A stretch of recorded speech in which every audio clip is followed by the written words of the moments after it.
ریتے کربلا سے یزیدی سر لے کر جا رہے ہیں جس کا مطالبہ مدینہ سے مکہ اور کوفہ کے درباروں تک کبھی نہیں ہوا. یزیدی سر لے کر جا رہے ہیں جس ہاتھ کا مطالبہ مدینہ میں ہوا تھا اسے کربلا میں چھوڑ دیا, جس ہاتھ کا مطالبہ مکہ میں ہوا تھا اسے کربلا میں چھوڑ دیا.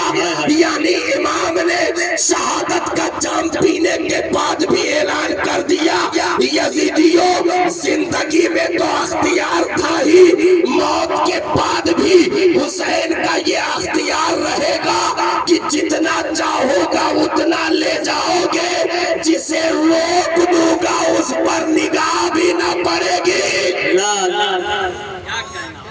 تو وقت کے عظیم پاورفل سپہ سالار امام کا نام امام حسین ہے.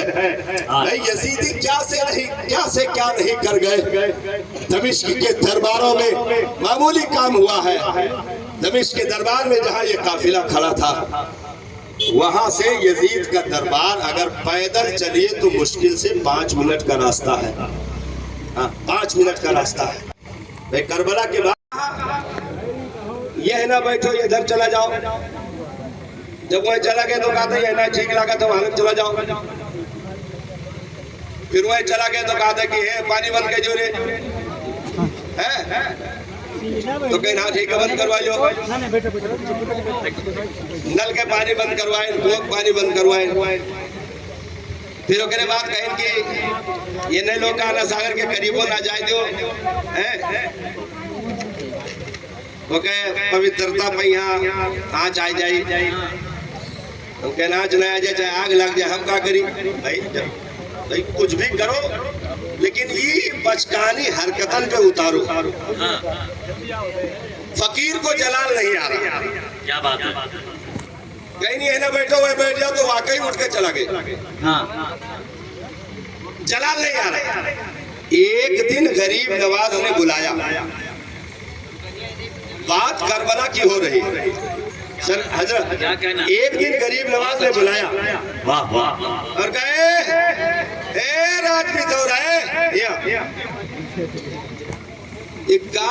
بچکانی حرکتیں جب سے آئے نا, جب سے پن لگائے کو ادھر بیٹھ جا ادھر نہ بیٹھو یہ کھڑا ہو جا. تو اب جہاں پر یہ قافلہ رکا ہوا تھا آج بھی وہ نشان پڑا ہوا ہے.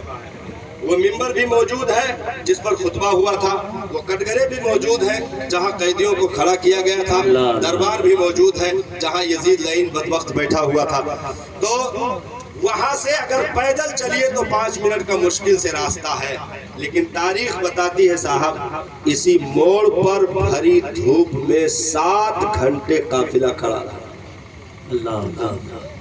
7 گھنٹے قافلہ کھڑا رہا. ہم نے کہا او یزید کی محبت کے دم بھرنے والوں, تم نے کیا تاریخیں نہیں پڑھی. 7 گھنٹے قافلہ کیوں کھڑا رہا؟ کیونکہ اندر سجاوٹ چل رہی تھی. دمشق کو سجایا جا رہا تھا, جشن کی تیاری چل رہی تھی, اس لیے ادھر کھڑا کر رکھا. اب وہ بھوکے پیاسے لوگ ہاتھ بھی باندھے گئے قیدیوں کی طرح, سروں کو پہلے پیچھے رکھا تھا. سیدہ زینب نے ایک صاحب جو محب اہل بیت دکھ رہے تھے ان سے کہہ کر کے کہا کہ بھائی اتنا کرم کریں کہ سروں کو آگے کروا دیں, کیونکہ ہمارے سروں پر چادریں بھی نہیں ہیں, لوگوں کی نگاہیں ہمارے اوپر پڑتی ہیں. سروں کو آگے کر دے تاکہ لوگوں کی نگاہیں ادھر چلی جائیں. ہم نے کہا یزیدیوں ان شہزادیوں کے سروں کی چادریں تم نے کھینچی جن کے چادروں کے سائے تلے گنہگار امت کو محشر میں نجات عطا کی جائے گی, جن کے چادروں کا سایہ عرصے محشر کی کڑی دھوپ میں گنہگاروں کو عطا کیا جائے گا. چادریں کھینچی ہوئی, کہا سروں کو آگے کروا دے تاکہ لوگ ادھر متوجہ ہو جائیں, کم سے کم ہم پہ نگاہ نہ پڑے. سروں کو آگے کروایا گیا, لوگ ادھر متوجہ ہوئے, ادھر قافلہ کھڑا.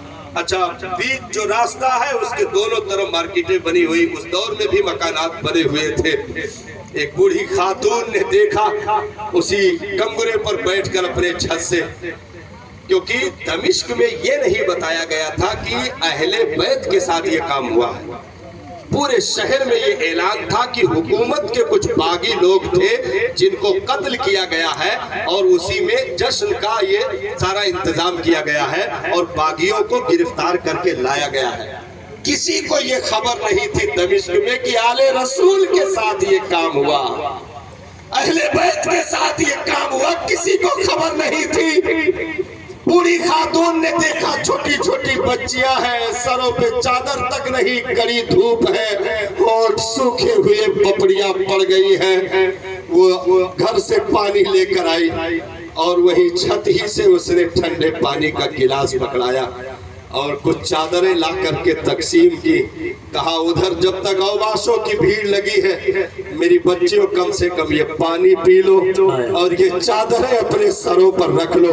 کھجور لا کر کے پانی لا کر کے مہمان نوازی کی، چادریں ان کے سروں پر رکھی۔ سیدہ زینب کے آنکھوں میں آنسو آ گئے۔ ارشاد فرمایا بوڑھی مائی ہم تو مسافر ہیں، غربت کے عالم میں ہیں، یہاں تو کچھ دے نہیں سکتے، صرف دعا دے سکتے ہیں۔ ہم مسافر ہیں، اپنے شہر ہوتے تو بہت کچھ اس کا انعام دیا جاتا، لیکن ہم غریب مسافر کئی دنوں کے ہم چلے ہوئے ہیں، ہم دعا ہی دے سکتے ہیں۔ بوڑھی خاتون نے کہا میری بچی ہم کچھ لالچ میں تھوڑا یہ کیے ہیں، ہمیں تو صرف اپنے مالکن کی وصیت یاد آ گئی تو ہم نے اپنے مالکن کی وصیت پوری کی ہے، ہم نے کوئی احسان بھی نہیں کیا۔ کون سی مالکن؟ تو کہا کہ میں جن دنوں اپنی جوانی کی عمر میں تھی مدینہ المنورہ سیدہ فاطمہ الزہرا کے گھر نوکرانی تھی، میرا نام فضہ ہے، میں سیدہ فاطمہ کے گھر نوکرانی تھی۔ جب آپ کے وصال کا وقت قریب آیا میں نے اجازت مانگی کہ بھائی آپ دنیا سے چلی جائے گی تو میں اپنے شہر لوٹ جاؤں گی، آپ کے بغیر میں رہ نہیں سکتی، مالکن میرے لیے کچھ وصیت کر دے، دعائیں کر دے۔ تو کہا کہ فضہ تم کہاں کی رہنے والی ہے؟ سیدہ فاطمہ نے پوچھا فضہ تو کہاں کی رہنے والی ہے؟ تو کہا کہ ہم دمشق کی رہنے والی ہیں۔ کہا جا دمشق میں رہنا، کبھی قیدی ملے تو ان کے ساتھ اچھا سلوک کر دینا، دمشق میں رہنا، کبھی قیدی ملے تو ان کے ساتھ اچھا سلوک کر دینا۔ تو میں نے سیدہ کی وصیت پر عمل کی ہے، میں نے کوئی احسان نہیں کیا۔ ہاں بیٹی آپ دعا کرنا چاہتی ہو تو یہ دعا ضرور کر دینا۔ میں نے جب مدینہ چھوڑا سیدہ زینب چھوٹی بچی تھی، حسن و حسین چھوٹے بچے تھے، میں چھوڑ کے چلی آئی، زمانہ ہو گیا، اب نہ جانے کس حال میں ہوگے، اتنی دعا کر دو میری بچی کہ موت سے پہلے کوئی میری زیارت نصیب ہو جائے، ان شہزادوں کا دیدار مل جائے، ان کی زیارت مجھے نصیب ہو جائے مرنے سے پہلے۔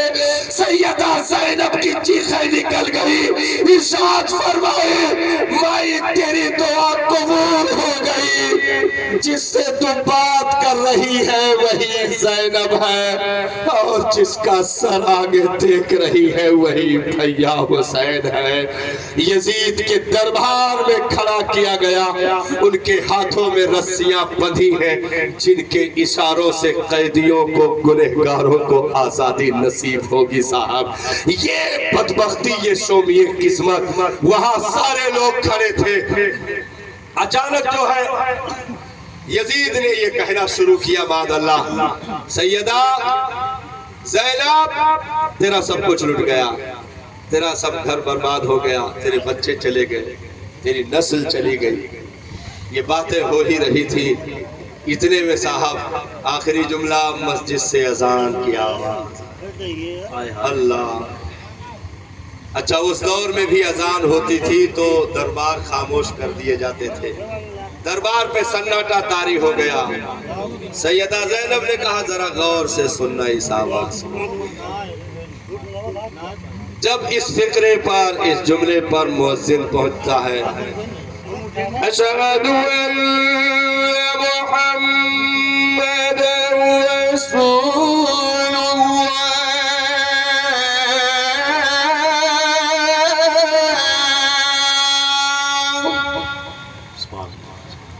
لا یزید سینے پہ ہاتھ رکھ کے بتا اس میں تیرے باپ کا ذکر ہے یا میرے بابا کا ذکر ہے؟ کہا یہ تو اذان ہے، کہا اذان نہیں، یہ خدائی نقارہ ہے جو منبر و محراب سے مناروں سے صبح قیامت تک بجتا رہے گا۔ کوئی بھی یزیدی ان نقاروں کی آوازوں کو خاموش نہیں کر سکتا ہے۔ تو مٹا، تیری نسل مٹی، ذریت مٹی، میرے بابا جان کا خطبہ کل بھی منبر و محراب سے پڑھا جاتا تھا، آج بھی پڑھا جا رہا ہے، صبح قیامت تک پڑھا جاتا رہے گا۔ تو دین کی حریت کا نام امام حسین ہے، امت کی آزادی کا نام امام حسین ہے، امت کی زندگی کا نام امام حسین ہے، شریعت مطہرہ کی رونق کا نام امام حسین ہے، قرآن کے اجالوں کا نام امام حسین ہے، امت کے لیے صراط مستقیم کا نام امام حسین ہے۔ جو مصطفیٰ جان رحمت کے 63 سالہ قربانیوں کا ترجمہ بن جائے اسے حسین کہتے ہیں، جو قرآن مقدسہ کا مفہوم بن جائے اسے حسین کہتے ہیں، ہم گنہگاروں کے لیے جو نجات کا ذریعہ بن جائے اسے حسین کہتے ہیں۔ بس بات کمپلیٹ ہو گئی۔ اب حضرت قاری محمد علی فیضی صاحب کو آپ کو سماعت کرنا ہے، 2 شعر برکتاً لے لیجئے، اس کے بعد پھر بات ہو جائے۔ اب بھائی ان لوگوں کی موجودگی میں پڑھنے کا مطلب ہے رو رو بھیانوا بجائی بھائی، لیکن کوشش کی ہے لیتے آئی کہ اے بہت نہیں بس صحیح کہتے وہ وطن آکے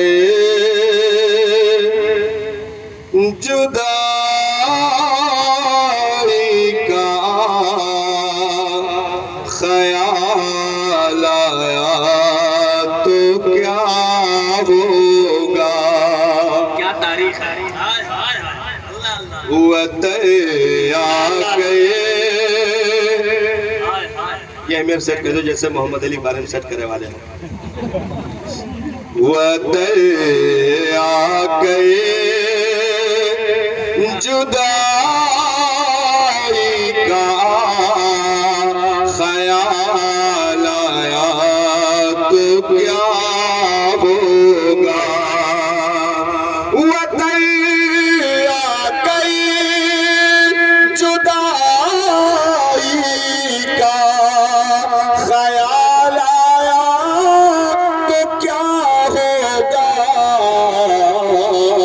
تصور میں مدینے کا جمال آیا تو کیا ہوگا، تصور میں مدینے کا جمال آیا تو کیا ہوگا، مدینے میں پہنچ کر یاد جنت کی نہیں آئی، اگر جنت میں طیبہ کا خیال آیا تو کیا ہوگا، اگر جنت میں طیبہ کا خیال آیا تو کیا ہوگا۔ دلٹو منقبت یک تو عقیدہ ختم ہے، ایک عقیدہ ہے، گسان تو نہ ہے، بودھ سبحان اللہ،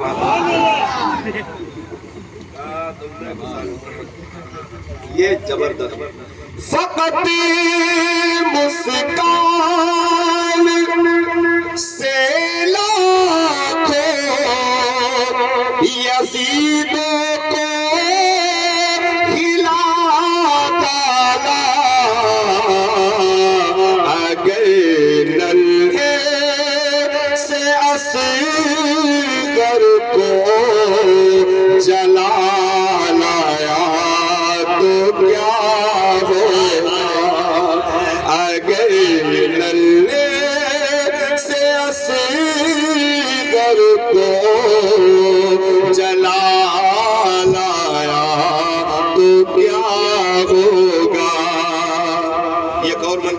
بنا پھر ایک عقیدہ ہے، بس ختم.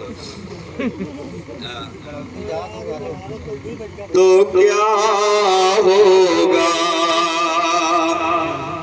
وہ جس نے ایک انگلی پر کرے خیبر گھما تھا،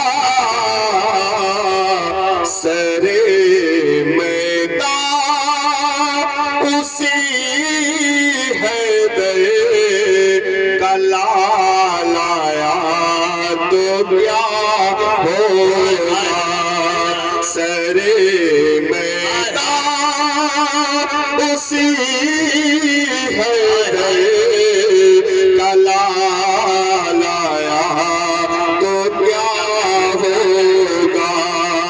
تصور میں مدینے کا جمال آیا تو کیا ہوگا. اور یہ عقیدہ والا لاسٹ والا بچہ ہے، ایک تو بچہ ہے، پار کہہ لے گا، پار کہہ لے گا، بولو سبحان اللہ. تو کیا ہوگا